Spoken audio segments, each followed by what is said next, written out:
Bukan ya? Bukan. Saya mal. Wow.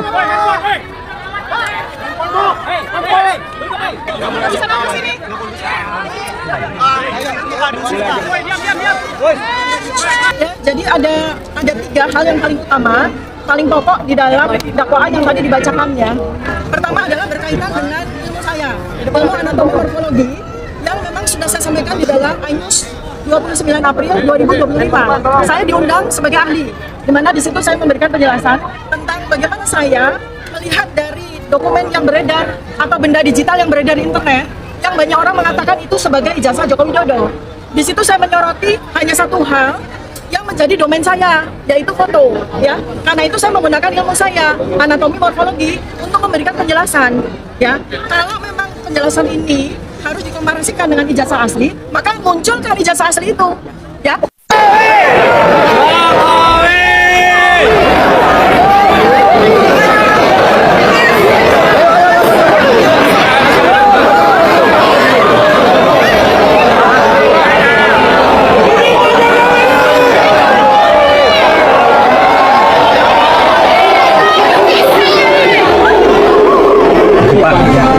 Nanti kehadiran Bapak di sidang akan seperti apa, dan beliau tegaskan bahwa nanti saya akan hadir di persidangan dan menunjukkan ijazahnya. Jadi itu hal-hal yang mungkin kalau selama ini masih dipertanyakan oleh berbagai pihak mengenai Pak Jokowi nggak akan hadir, ijazahnya tidak akan tunjukkan, itu tidak benar, dan kami tegaskan Pak Jokowi akan hadir nanti di persidangan dan menunjukkan ijazahnya.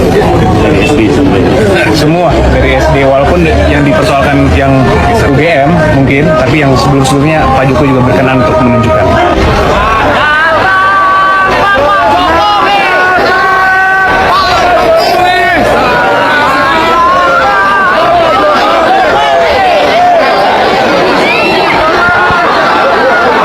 Pertanyaan tadi boleh di. Oh, boleh, mana. Boleh. Oh, buat teman-teman tadi wartawan belum lihat ya, belum lihat bukti. Tolong dipamerkan sekali. Oke. Ya. Bukti dari tergugat 1 Jokowi. Oke. Mana tadi? Zaki. Ayo, sabar. Mas Andika. Juga ijazahnya, tunjukin dong ijazahnya ini prinsipal kita. Oke, ini adalah daftar alat bukti ya. Ya. 1 lembar ijazah sarjana, 1 lembar STTB SMA. Nah ini bacanya gitu. Bacanya ini, keterangannya ini Mas Bro. Oh iya. Salinan dari cetakan PDF. Ya. Hasil scan dokumen. Mungkin Dian Sandi, mungkin ya. Mungkin dari Dian Sandi. Ya. Ada apa lagi? Artinya memang tidak pernah ada ijazah yang dihadirkan di persidangan, ya. Kemudian yang kedua, UGM selaku tergugat 2, tergugat 3 yang notabene adalah tempat di mana Bapak Joko Widodo berkuliah dan sudah berulang-ulang dinyatakan oleh Bu Rektor, oleh Wakil Rektor, ya, bahwa beliau alumni UGM, itu pun hanya menunjukkan kopi dari persidangan.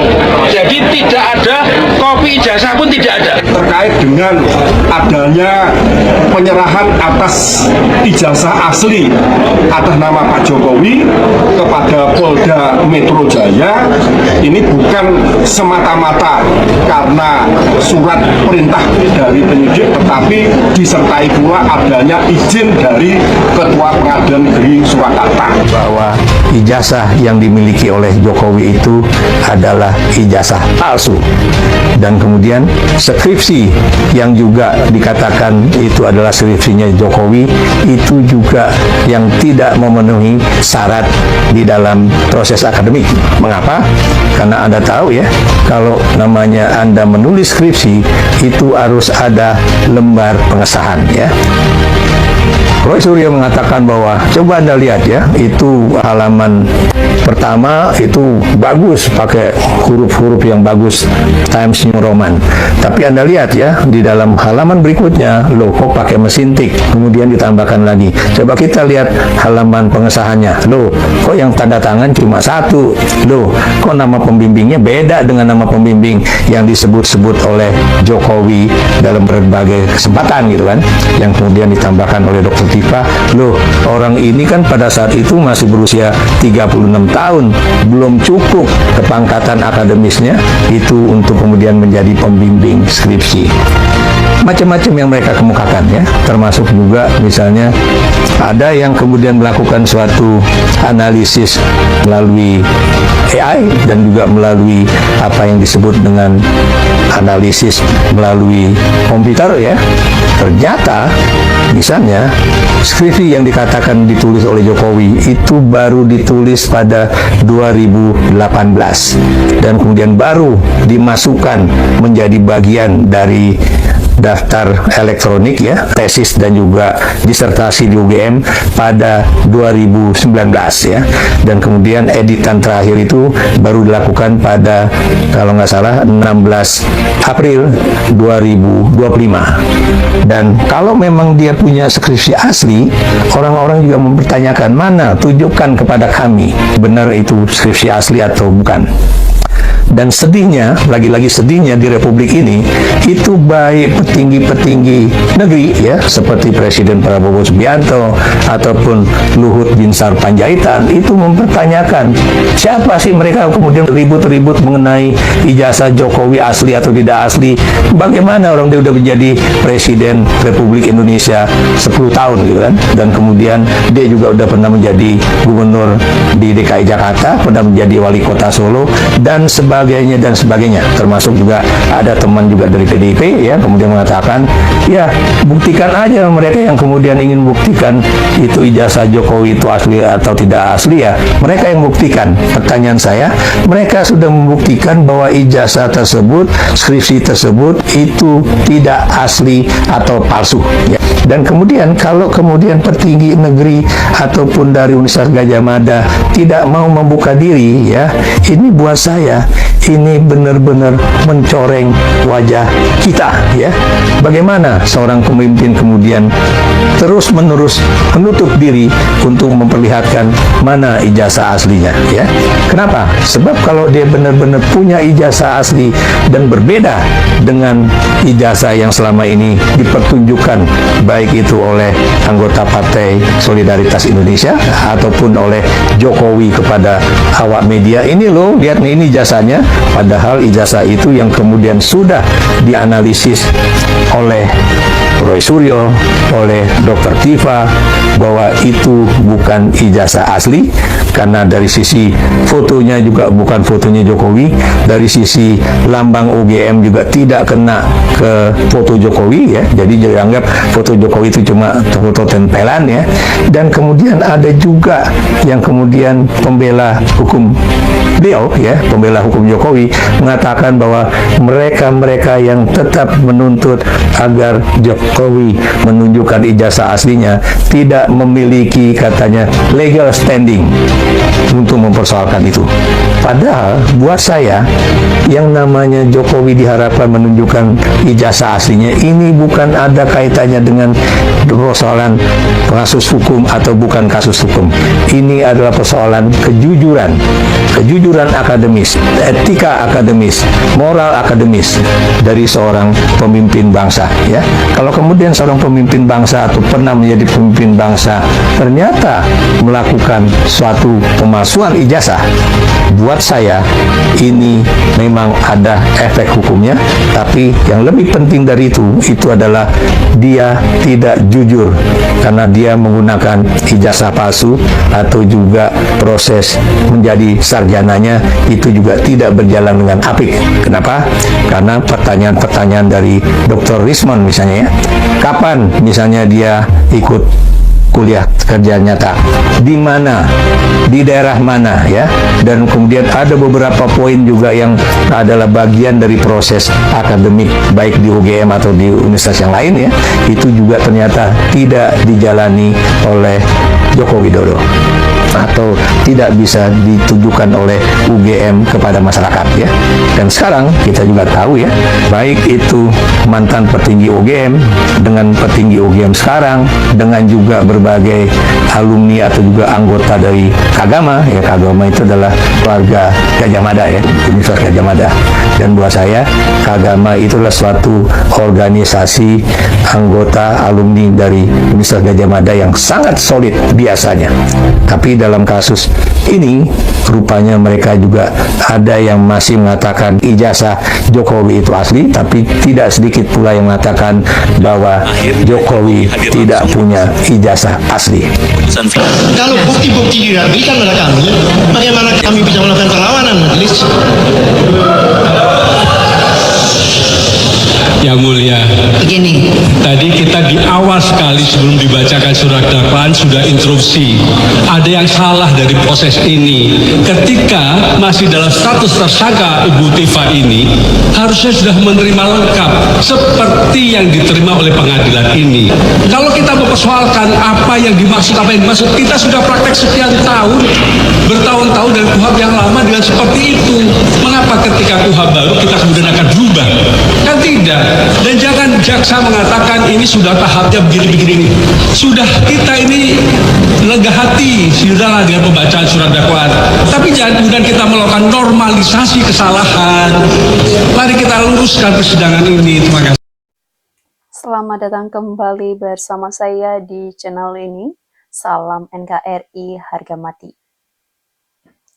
Teman-teman, pada kesempatan kali ini kita akan membahas secara tuntas dan mendalam sebuah topik hangat yang kembali memicu gelombang perdebatan publik secara luas di berbagai penjuru negeri.